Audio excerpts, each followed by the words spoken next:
Hello प्यारे बच्चों आज हम class 11 chapter 6 linear inequalities start करेंगे और आप देखेंगे कि एक सिस्टमेटिक वे में हम सारी चीज़ें कवर भी करेंगे। प्यारे बच्चों आपने इसका बेसिक अगर मैं कहूँ तो बहुत पहले से क्लास 5 6 से ही थोड़ा थोड़ा सीख रहे हैं, लेकिन अब इसको थोड़ा सा एडवांस लेवल पे आपको सीखना है। उसका रीज़न है कि इसका एप्लीकेशन बहुत जगह आपको देखने को मिलेगा। प्यारे बच्चों ये एक इनिशिएटिव है उन बच्चों के लिए जो बच्चे महंगी पढ़ाई नहीं अफोर्ड कर सकते, प्लस एक अच्छी अपॉर्चुनिटी उन स्टूडेंट्स के लिए है जो स्टूडेंट्स अपने क्लास 11th क्लास 12th के साथ साथ कोई भी कॉम्पिटिटिव एग्जाम टारगेट कर रहे हैं। प्यारे बच्चों देखिए मैं आपको बताता हूं कि किस तरीके से आपको पढ़ना है, क्योंकि कितनी चीज़ें आपने सीखी हैं और कितनी चीज़ें आपको सीखनी है। ठीक है, देखिए सबसे पहले आपने क्लास 10th में पढ़ा equation, linear equation in 2 variables. ठीक है, फिर वहां से आपने क्या सीखा, वहां से आपने सीखा LHS इक्वल्स टू RHS करना पड़ता है हमको। ठीक है, मतलब देखिए कुछ इस तरीके से मान लीजिए इक्वेशन की बात करें। ठीक है, इक्वेशन, तो इक्वेशन में क्या क्या आता है देखिए, इक्वेशन में आपने सीखा होगा कुछ ये format LHS equals to RHS, मतलब आपको कुछ इस तरीके की इक्वेशंस देखने को मिली होंगी। मान लीजिए 3x है प्लस 4y है इक्वल्स टू मान लीजिए 5 दिया हुआ है। ठीक है, इस तरीके की इक्वेशंस आपने देखी, left hand side right hand side के बराबर होता है, ये इक्वेशन आपने देखी। ठीक है, क्लास 11th में आपको क्या पढ़ना है, इन इक्वेशन, मतलब देखिए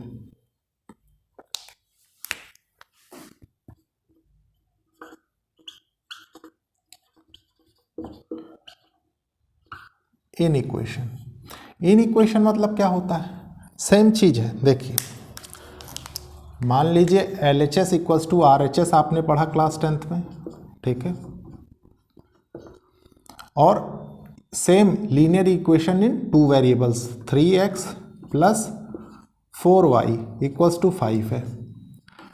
अब आप सोचेंगे कि इसमें और इसमें फ़र्क क्या है, तो मैं कहूँगा कोई फ़र्क नहीं है, लेकिन समझने की बात क्या है कि आपको इसकी ज़रूरत क्यों पड़ी, क्योंकि प्यारे बच्चों हम जो कंडीशन यहाँ से जनरेट करते हैं, जो हमें मिलती है ना, वो कंडीशन ये होती है कि जब LHS RHS के बराबर नहीं होता, left hand side right hand side के बराबर नहीं होता। अब आप सोचेंगे कि जब नहीं होता तो क्या होता है, तो फिर प्यारे बच्चों यहाँ से हमारे पास 4 थिंग्स निकल के आती हैं। कौन कौन सी, देखिए आपने क्लास 6th या 7th से एक चीज सुना होगा, greater than, less than, greater than equals to, less than equals to. ठीक है, तो आपने 4 साइंस सुने होंगे। तो इनइक्वालिटी हम उन्हीं साइंस के हेल्प से पढ़ते हैं। मतलब जैसे आपने देखा कि मान लीजिए कहीं कुछ ऐसा साइन लिखा हुआ है, ये फिर ये फिर ये फिर ये। ठीक है, तो आपको बचपन में टीचर ने पढ़ाया होगा कि ये क्या कहलाता है, ये ग्रेटर देन कहलाता है, ये क्या कहलाता है, ये स्मॉलर देन कहलाता है, ये क्या कहलाता है, लेस देन इक्वल्स टू कहलाता है, ये क्या कहलाता है, ये ग्रेटर देन इक्वल्स टू कहलाता है। अब आप सोचेंगे कि इनका मतलब क्या है, तो इनका मतलब देखिए ये होता है कि मान लीजिए ये है ग्रेटर देन, तो आपके मुंह की तरफ जिसका मुंह खुला है वो तो ग्रेटर देन इक्वल्स टू हो गया, ग्रेटर देन हो गया। ठीक है, और ये जो आपसे मुंह फेर के बैठा है वो क्या है, वो लेस देन है। सेम कंडीशन इधर है, इधर है। अब प्यारे बच्चों यहाँ से कंडीशंस क्या जनरेट होती हैं, देखिए मान लीजिए आपको ये एक्सप्रेशन दिया हुआ है लीनियर इक्वेशन इन 2 वेरिएबल, मैं सिंपली इससे बता रहा हूँ, अभी मैं आपको पूरा एक एक पॉइंट लिखवाऊंगा अच्छे से। देखिए मान लीजिए ये लिखा हुआ है 3x plus 4y greater than 5। ठीक है, again 3x plus 4y less than 5। फिर देखिए 3x plus 4y is less than equals to 5। फिर है देखिए 3x plus 4y greater than equals to 5। तो आप यहाँ से एक चीज जज कर सकते हैं क्या, कि देखिए यहाँ पे इक्वेशन का कोई कॉन्सेप्ट नहीं लग रहा, ये 4 साइंस आपको क्या बता रहे हैं, इनइक्वालिटी का कॉन्सेप्ट यहीं से जनरेट होता है और इन्हीं के रिस्पेक्ट में आपको सॉल्व करना पड़ता है। कोई भी प्रॉब्लम आता है तो। अब इसमें क्या होता है, इसमें लीनियर इनइक्वेशन हो सकता है, ठीक है, डबल इनइक्वालिटी के प्रॉब्लम्स आते हैं, लिटरल इनइक्वालिटी की प्रॉब्लम्स आती हैं, तो वो आपको बहुत अच्छे से समझना है, ठीक है। अब मैं एक एक पॉइंट आपके साथ इधर लिख के अच्छे से क्रिस्टल क्लियर करता हूँ, लेकिन उसके पहले मैं इसको रब करूँगा। देखिए प्यारे बच्चों, एक बहुत ही अच्छा कॉन्सेप्ट मैं आपके साथ डिस्कस करता हूँ, ताकि क्योंकि आप देखेंगे कि टीचर्स जनरली ये कॉन्सेप्ट बताते हैं डायरेक्टली, जो चीज़ें मैंने बताई इसमें एक दो चीज़ें कहीं ना कहीं मिस हो जाती हैं आपसे, ठीक है। देखिए क्या होता क्या है, इनइक्वालिटी आपने देख लिया कि क्या होता है, 4 साइंस हम पढ़ते हैं, 4 साइंस के रिस्पेक्ट में हम सारी स्टडी करते हैं इनइक्वालिटी में, ठीक है। अब देखिए मान लीजिए कोई एक लड़की है जिसका नाम रेशमा है, ठीक है। देखिए रेशमा, इसको इसके पेरेंट्स ने 200 रुपीज़ दिए और उन्होंने कहा कि मार्केट से जाके कोई सामान लेके आओ, ठीक है। मतलब सामान मान लीजिए उन्होंने कहा कि एप्पल खरीद के लाओ,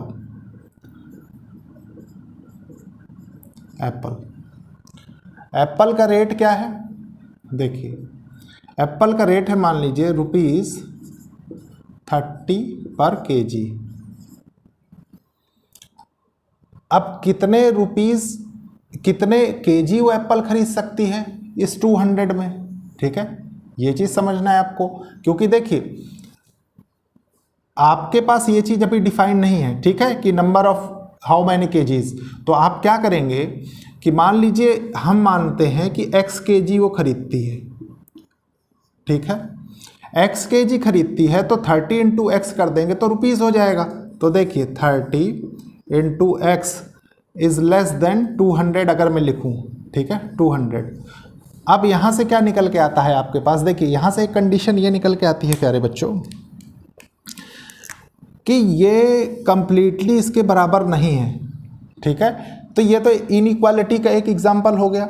अब इनइक्वालिटी का ये अगर एक एग्जाम्पल है तो यहाँ पे क्या होगा कि कौन कौन सी वैल्यूज़ x कंटेन कर, मतलब कितने केजी वो घर लेके जाएगी। आप सोच के देखिए, x की वैल्यू यहाँ 1 भी हो सकती है, 30, देखिए 30 × 1 कितना हो जाएगा, 30 हो जाएगा। फिर देखिए मान लीजिए उसने 2 केजीज खरीदा 30 के हिसाब से, तो ये कितना हो जाएगा, ये 60 हो जाएगा। फिर मान लीजिए वो 3 केजी खरीदती है 30 के हिसाब से, तो ये कितना हो जाएगा, ये 90 हो जाएगा। फिर मान लीजिए 4 केजी खरीदती है 30 के हिसाब से, तो यहाँ पे कितना हो जाएगा, ये देखिए 120। फिर मान लीजिए 5 केजी वो खरीदती है 30 के हिसाब से, तो ये कितना हो जाएगा, 150।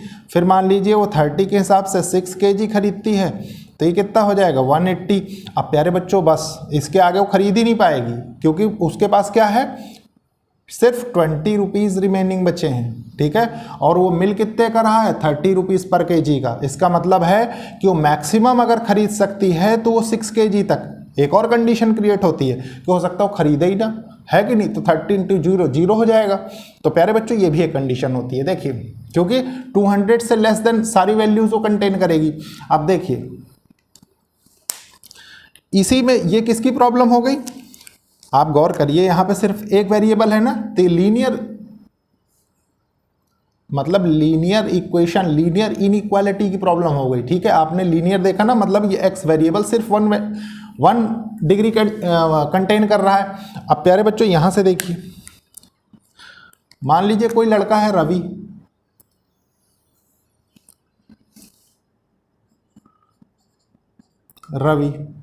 ठीक है। अब रवि के पेरेंट्स ने क्या किया,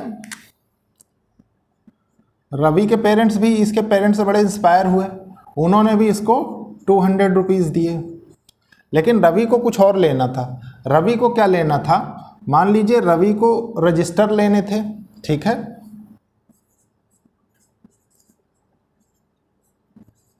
और पेन लेने थे। रजिस्टर का प्राइस था पर रजिस्टर मान लीजिए 40 रुपीज़, ठीक है, और पेन था 20 रुपीज़ का एक, 20 रुपीज़ पर पेन। अब प्यारे बच्चों देखिए, रजिस्टर कितने खरीदे उसने, मान लीजिए x रजिस्टर खरीदे, ठीक है। पेन कितने खरीदे, मान लीजिए y पेन खरीदे, ठीक है। और ये 200 रुपीज़ वो टोटल घर से लेके गया, तो इसकी जो इनइक्वालिटी बनेगी वो क्या बनेगी, वो प्यारे बच्चों ये बनेगी ना, देखिए 40 into x plus 20 into y is less than equals to 200। ठीक है, अब देखिए, अब इनकी वैल्यूज इसमें क्या क्या हो सकती हैं। तो प्यारे बच्चों इनकी वैल्यू मैं नहीं लिखूंगा यहाँ पे, उसका रीजन बताता हूँ क्यों, क्योंकि अगर मैं सबकी वैल्यू लिखूंगा तो टाइम ज़्यादा कंज्यूम होगा। ठीक है, सिर्फ आप ये समझिए कि यहाँ से आपके पास दो कंडीशंस निकल के आती हैं। एक तो कंडीशन निकल के आती है 40x plus 20y is less then 200। ठीक है, और एक कंडीशन निकल के आती है 40x plus 20y equals to 200। ठीक है, ये और यहाँ पे क्या चीज़ क्या दिया हुआ है ये आप बहुत अच्छे से समझ चुके हैं, तो ये कॉन्सेप्ट भी आपको समझना जरूरी था। यहाँ से देखिए, यहाँ से अभी एक कॉन्सेप्ट मैं और जनरेट करूँगा, लेकिन सबसे पहले कुछ मुझे आपको समझाना है थ्योरेटिकल, इसलिए मैं इसको रख करके इस साइड में थोड़ा सा आपके साथ थ्योरेटिकल पोर्शन डिस्कस करता हूँ। ठीक है, देखिए प्यारे बच्चों, ये कुछ थ्योरी है जो मैंने आपके साथ एक सिस्टमेटिक वे से डिस्कस करने के लिए नोट की है, तो इसको पहले समझ लीजिए। देखिए, टू रियल नंबर्स और टू एल्जेब्रिक एक्सप्रेशंस, देखिए क्या कह रहा है वो, दो रियल नंबर और दो algebraic expressions related by the symbol, ये फोर सिंबल्स जो हमने देखे, ठीक है, फॉर्म एन इनइक्वालिटी बनाते हैं with the help of these four symbols. ठीक है, अब देखिए क्या होता है, न्यूमेरिकल इनइक्वालिटी क्या होती है। मान लीजिए 3 is less than 5, 7 is greater than 5 are example of numerical inequality. देखिए न्यूमेरिक टर्म सिर्फ यूज हो रही हैं। ठीक है, इसके बाद क्या है, लिटरल इनइक्वालिटीज। लिटरल इनइक्वालिटीज मतलब क्या है, देखिए x दिया हुआ एक variable is less than 5, y एक वेरिएबल है ये ग्रेटर देन 5 है, x is greater than equals to 3 है, y is less than equals to 4 है, are some examples of literal inequalities. इसके बाद देखिए डबल इनइक्वालिटी क्या होती है। मान लीजिए मैं इसको कहूँ 5 is greater than 3 and 5 is less than 7, और इसको हम कह कैसे सकते हैं, देखिए सेम कंडीशन है, read as 5 is greater than 3 and less than 7।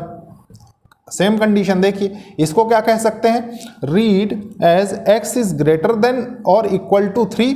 देखिए x is greater than equal to 3, इस पोर्शन को देखिए। उसके बाद क्या है, एंड लेस देन 5 और x लेस देन 5 है। ठीक है, एंड अब इस इनइक्वालिटी को क्या कहेंगे, सेम कंडीशन है, y इज ग्रेटर देन 2 और less than equals to 4 are examples of double inequality. ठीक है प्यारे बच्चों, तो ये थी कुछ कंडीशंस। अब मैं कुछ इनइक्वालिटीज आपके साथ लिखता हूं, फिर उनको समझने की कोशिश करते हैं कि लीनियर इनइक्वालिटीज क्या है, डबल इनइक्वालिटी क्या है। ठीक है, बहुत अच्छे से। तो सबसे पहले इसको रब कर देते हैं। देखिए प्यारे बच्चों, अब आपको ये कुछ चीज़ें हैं जो डिस्कस करता हूँ मैं आपके साथ, और बहुत अच्छे से आपको समझना है। देखिए क्या है, सम मोर एग्जाम्पल्स ऑफ इनइक्वालिटी, कुछ और एग्जाम्पल्स हैं इनइक्वालिटी के। प्यारे बच्चों देखिए, दो चीज़ें होती हैं, बहुत अच्छे से समझेंगे। आपको दो सिंबल्स दिखाई देंगे, सबसे पहले एक ये। ठीक है, ये क्या है, ग्रेटर देन, ये लेस देन। इसको हम क्या बोलते हैं, इसको हम बोलते हैं स्ट्रिक्ट इनइक्वालिटी। ठीक है, इसको क्या बोलते हैं, greater than equals to, less than equals to. ठीक है, और इसको बोलते हैं स्लैक इनइक्वालिटी।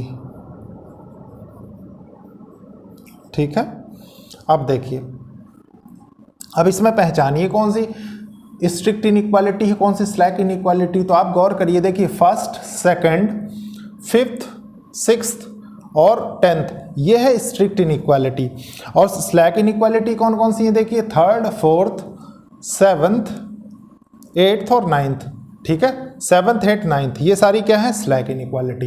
अब प्यारे बच्चों, इसमें और चीज़ें क्या डिस्कस करनी है। सबसे पहले देखिए, इनइक्वालिटी के सिंबल के थ्रू आपने ये चीज़ समझ लिया। देखिए अब इसमें कौन सी चीज़ क्या है, ए क्या है, ए और बी कोई न्यूमेरिकल टर्म है। ठीक है, न्यूमेरिकल और कांस्टेंट, जो भी आप समझना चाहें, न्यूमेरिकल समझिए। देखिए न्यूमेरिकल, ठीक है, कई जगह असल में मैं होता क्या प्यारे बच्चों, पढ़ाते पढ़ाते न्यूमेरिकल के बदले कांस्टेंट टर्म से यूज़ कर लेता हूँ, और कोई बात नहीं। देखिए एक्स और वाई क्या है, वेरिएबल। वेरिएबल है, ठीक है। अब इनको इन बेसिस पे कैसे डिफाइन करेंगे हम, देखिए ये 4 देखिए क्या है, ये है इनइक्वालिटी इन वन वेरिएबल। आप गौर करिए कि इसमें एक ही वेरिएबल यूज हो रहा है, ठीक है, क्या, x। और अगर x के साथ वन वेरिएबल की कंडीशन विथ इनइक्वालिटी बना रहा है तो एक कंडीशन और होगी कि a is not equal to 0, क्योंकि आप गौर करिए कि अगर a 0 हो जाएगा प्यारे बच्चों तो ये तो सिर्फ एक ही न्यूमेरिकल टर्म बचेगी, ठीक है। उसके बाद क्या है, उसके बाद देखिए नेक्स्ट नीचे यहां तक 8 तक, इनइक्वालिटी इन 2 वेरिएबल। देखिए इसमें 2 वेरिएबल हैं, x and y, x and y, x and y, ठीक है। और इसकी क्या कंडीशन होगी, a is not equal to 0 और b is not equal to 0, ठीक है। अब इन दोनों को देखिए, ये दोनों क्या हैं, ये दोनों हैं प्यारे बच्चों क्वाड्रेटिक इनइक्वालिटी। आप डायरेक्टली लिख लीजिए quadratic inequality in one variable. One variable मतलब देखिए इसमें वेरिएबल सिर्फ एक ही x ही यूज हो रहा है, ठीक है। और इसकी सिर्फ एक कंडीशन है कि a is not equal to 0। उसका रीजन है कि आप जानते हैं क्वाड्रेटिक मतलब x की पावर 2, x की पावर 2, ठीक है। तो हम इससे क्या करते हैं, क्वाड्रेटिक इक्वेशन बनाते हैं और ये भी बता देते हैं कि सिर्फ x वेरिएबल है तो वन वेरिएबल हो गया, ठीक है। तो ये कुछ कंडीशंस थी। अब प्यारे बच्चों आपके पास क्या निकल के आएगा, मैंने कहा था ना कि इसको समझाना बहुत जरूरी है, ठीक है। पहले आपको समझना था सिर्फ यहां तक, अब समझना है कि ये पैटर्न और ये चीज मैंने क्या बताने की कोशिश की आपको, ठीक है। तो इसलिए सबसे पहले मैं इसको रब कर देता हूं फिर समझाता हूं। देखिए प्यारे बच्चों बहुत अच्छे से समझेंगे, कुछ पॉइंट्स हैं, ठीक है। अब आपको इसका यूज पड़ेगा समझने के लिए। क्या है, any solution of an inequality in one variable is a value of variable which makes it a true statement. देखिए जो वैल्यू हमें मिलती है, ठीक है, इनइक्वालिटी सॉल्व करने के बाद वन वेरिएबल वाली प्रॉब्लम्स में, ठीक है। अब वन वेरिएबल वाली प्रॉब्लम्स कौन सी हैं, अभी अभी प्रीवियसली हमने डिस्कस किया। मान लीजिए कुछ इस फॉर्म में ax plus be less than 0 हो और ग्रेटर देन 0 हो, ठीक है।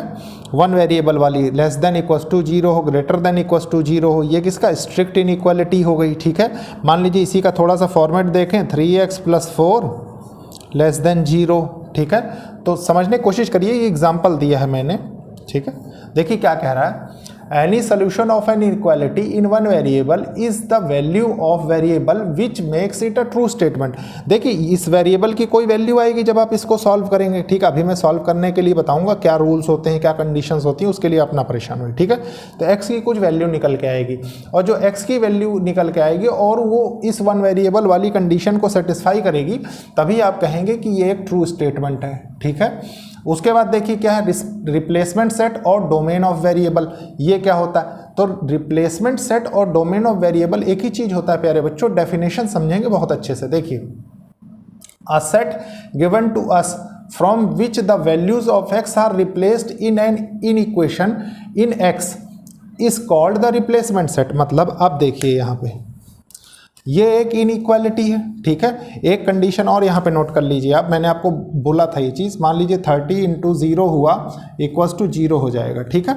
मतलब यहाँ से सेट क्या निकल के आ रहा है आपके पास जो x बिलोंग्स टू होगा ना, वो हो जाएगा प्यारे बच्चों 0 1 2 3 4 5 और 6 यहाँ तक, ठीक है। इसके बाद वो कोई वैल्यू नहीं लेगा।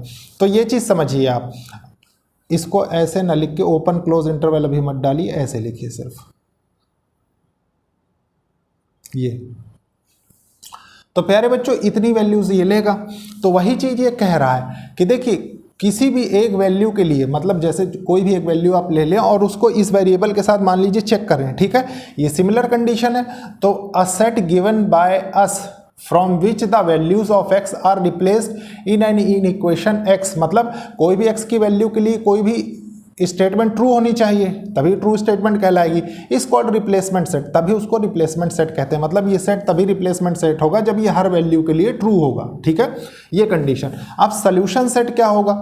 The set of all those values of x, ये सारी एक्स की जो वैल्यूज हैं taken from the replacement set से, ठीक है, विच satisfy the given in equation, जो कि गिवन, मान लीजिए इन इक्वेशन ये वाली है जिसके लिए ये आया है, ठीक है, तो इसको सेटिस्फाई कर रही सारी वैल्यूज, आपने चेक भी कर ली निकाल के, ठीक है। तो given in equation is called solution set, ये इस इन इक्वेशन के लिए क्या है? ये एक सोल्यूशन सेट है, ठीक है, ऑफ एन इक्वेशन आप कह सकते हैं। तो प्यारे बच्चों ये था। अब आपके पास यहाँ से क्या क्वेश्चन जनरेट होता है? यहाँ से क्वेश्चन जनरेट होता है कि इस इनइक्वालिटी को सॉल्व कैसे करेंगे, ठीक है। तो सॉल्व करने के कुछ अपने रूल्स होते हैं। तो सबसे पहले मैं इसको रब कर देता हूँ, टोटल रब करूँगा, ठीक है। उसका रीजन है कि अब आपके साथ मैं रूल्स डिस्कस करूँगा, आप देखेंगे कि एक एक रूल बहुत अच्छे से समझिए, ताकि आपको, मतलब मैं, देखिए टीचर्स करते क्या हैं, कोई 2 रूल्स आपको पढ़ा रहा है, कोई 3 रूल्स पढ़ा रहा है, मतलब हौच पौच कर देते हैं, ठीक है। आपको मैं ये कंडीशन नहीं बताऊँगा, मैं 4 सारे के सारे रूल्स सेपरेटली लिखूंगा ताकि आपको बहुत आसानी हो आगे क्वेश्चन सॉल्व करने में। तो देखते हैं। देखिए प्यारे बच्चों, ये रूल्स हैं जो हमको इनइक्वालिटी सॉल्व करते हुए ध्यान रखना चाहिए। क्या कह रहे हैं? देखिए, rules for solving in equations, ठीक है। रूल 1 क्या कह रहा है? एडिंग द सेम नंबर और एक्सप्रेशन, देखिए इस चीज़ को अच्छे से समझिए, सेम नंबर मतलब न्यूमेरिकल इनइक्वालिटी के लिए और एक्सप्रेशन अलजेब्रिक एक्सप्रेशन के लिए, ठीक है, to each side of an inequation does not change an inequality. मतलब क्या है? मान लीजिए कुछ ऐसी कंडीशन लिखी हो, रूल 1 के अकॉर्डिंग हम समझ रहे हैं, एग्जांपल देख रहे हैं, ठीक है। मान लीजिए कहीं लिखा हो 2 इज लेस देन 5, ठीक है, और -3 इज लेस देन -2। अब आप क्या करेंगे? सबसे पहले ये वाली कंडीशन देखिए, ठीक है, क्योंकि हम अभी एडिंग वाली कंडीशन पढ़ रहे हैं। तो मान लीजिए इसमें कुछ हम ऐड करें, मतलब मान लीजिए दोनों साइड हमने क्या किया? +3 ऐड किया, मतलब 2 + 3 लेस देन 5 + 3, तो ये कितने के बराबर हुआ? ये 5 इज लेस देन 8। इसका मतलब क्या है? देखिए इन इक्वेशन इनइक्वालिटी चेंज नहीं हुई, ठीक है, लेस देन ही है, 5 इज लेस देन 8, तो ये ऐड की कंडीशन हो गई। अब प्यारे बच्चों उसके बाद सब्सट्रैक्टिंग की कंडीशन देख लीजिए, सब्सट्रैक्शन की कंडीशन देख लीजिए क्या है रूल 2 में, सब्सट्रैक्टिंग द सेम नंबर और एक्सप्रेशन। देखिए सेम नंबर न्यूमेरिकल इनइक्वालिटी के लिए, एक्सप्रेशन अलजेब्रिक एक्सप्रेशंस के लिए, ठीक है, to each side of an inequation does not change inequality. इसको भी हम चेक कर लेते हैं। तो देखिए ये क्या होगा, ऐसे लिखिए, इसको 2 कर लीजिए, ठीक है। अब देखिए मान लीजिए हमने किया इसमें +1 ऐड कर दिया, मान लीजिए सब्सट्रैक्टिंग है ना, तो मान लीजिए -1 किया हमने इसको दोनों साइड, 2 - 1, तो देखिए यहाँ से क्या होगा? ये -4 हो गया, ये हो गया 1, मतलब अगेन देखिए ये क्या कंडीशन बना रहा है? -4 इज लेस देन 1 ही तो है, ठीक है, तो मतलब ये कंडीशन भी फुलफिल हो रही है। अब देखिए नेक्स्ट कंडीशन क्या है? नेक्स्ट कंडीशन कह रही मल्टीप्लाइंग और dividing each side of an inequation by the same positive number does not change the inequality. मतलब मल्टीप्लाई कर रहे हो या डिवाइड कर रहे हो किसी नंबर से, ठीक है, तो क्या होगा? तो उसका जो इनइक्वेशन और इनइक्वालिटी का साइन है वो चेंज नहीं होगा। क्यों? क्योंकि आप उसमें क्या यूज़ कर रहे हैं? आप उसमें यूज़ कर रहे हैं same positive number, positive pay ज़्यादा जोड़ दीजिए, ठीक है, positive number does not change inequality, ये कंडीशन हो गई। इसके बाद देखिए क्या है नेक्स्ट कंडीशन, मतलब इनसे तो कोई चेंज नहीं होता 3 कंडीशंस में। देखिए सेम नंबर से ऐड करें, सेम नंबर से सब्सट्रैक्ट करें और पॉजिटिव सेम नंबर से डिवाइड करें, मल्टीप्लाई करें इनइक्वालिटी के दोनों तरफ, तो कोई फर्क नहीं पड़ता, ठीक है। अब देखिए लास्ट कंडीशन क्या है? मल्टीप्लाइंग और dividing each side of an inequation by the same negative number reverse the inequality. ये देखिए ये कंडीशन याद रखने लायक है, अच्छे से समझिए इसको, ठीक है। मतलब कि नेगेटिव, मतलब मान लीजिए आपके पास दिया हुआ है -x इज लेस देन और ग्रेटर देन, मान लीजिए ग्रेटर देन 3 है, कुछ ये कंडीशंस दी हुई है, ठीक है। अब आपको क्या करना है कि इसको हटाना है यहाँ से माइनस को, तो आपको दोनों तरफ क्या करना पड़ेगा? माइनस का मल्टीप्लाई करना पड़ेगा। तो आप करिए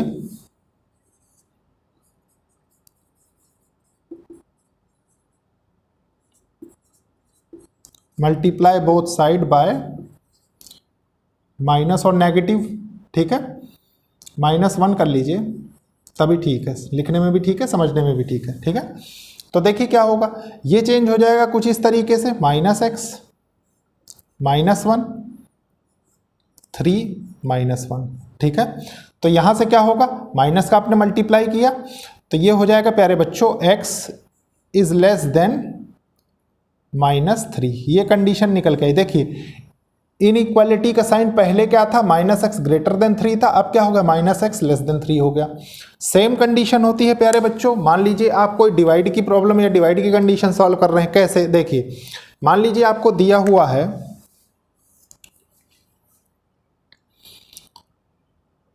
-3x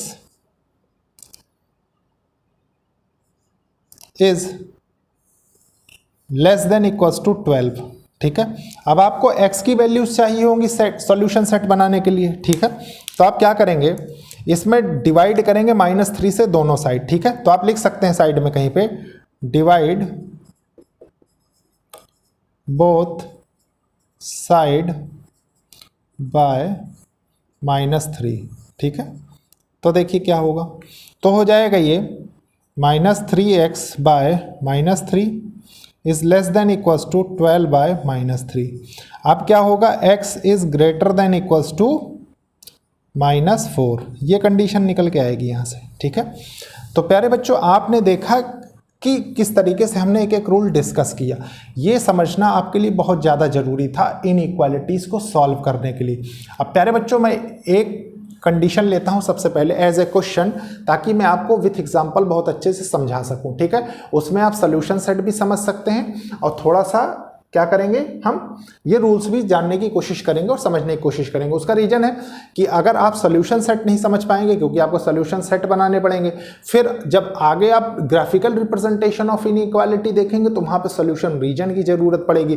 फिर 2 वेरिएबल्स जब आप डिस्कस करेंगे तब आपको सोल्यूशन रीजन फाइंड करने की जरूरत पड़ेगी। तो एक एक कॉन्सेप्ट क्रिस्टल क्लियर तभी होगा जब इस तरीके से आप देखेंगे। तो स्टार्ट कर बच्चों, ये क्वेश्चन है, इस क्वेश्चन को बहुत अच्छे से समझेंगे। क्या कह रहा है, write down the solution set, आपको सोल्यूशन सेट बताना है of the in equation x is less than 6, ठीक है। When the replacement set is, replacement set मतलब इन सेट से वैल्यूज आपको x लेस देन 6 के लिए सोल्यूशन सेट बताना है, ठीक है। तो देखिए क्या कंडीशन निकल के आती है। नेचुरल नंबर का सेट आप जानते हैं प्यारे बच्चों, सबसे पहले नेचुरल नंबर कहाँ से स्टार्ट होते हैं, 1 2 3 अप टू इन्फिनिटी, ठीक है। उसके बाद क्या है, होल नंबर, होल नंबर आप जानते हैं कहाँ से स्टार्ट होता है, 0 1 2 3 अप टू इन्फिनिटी। फिर प्यारे बच्चों क्या है, z है, इंटीजर, इंटीजर आप जानते हैं -इन्फिनिटी टू +इन्फिनिटी, लेकिन कंप्लीट नंबर एक तरीके से होते हैं, ठीक है।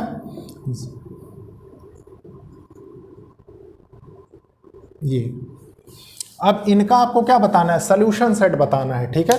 मतलब आप लिखेंगे इसमें, देखिए सॉल्यूशन फर्स्ट, फर्स्ट के लिए देखते हैं x कहां से कहां तक जाएगा। देखिए x बिलोंग्स टू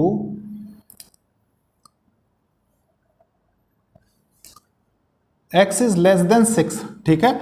मतलब इसमें आ जाएगा, देखिए 1 2 3 4 5, ये हो गया फर्स्ट कंडीशन के लिए। ये क्या है, ये सोल्यूशन सेट है, आप लिख लीजिए solution set for natural number. Second condition क्या है, देखिए होल नंबर के लिए, तो इसके लिए क्या हो जाएगा, x बिलोंग्स टू 0 1 2 3 4 5, ये हो जाएगा सोल्यूशन सेट। आप लिखिए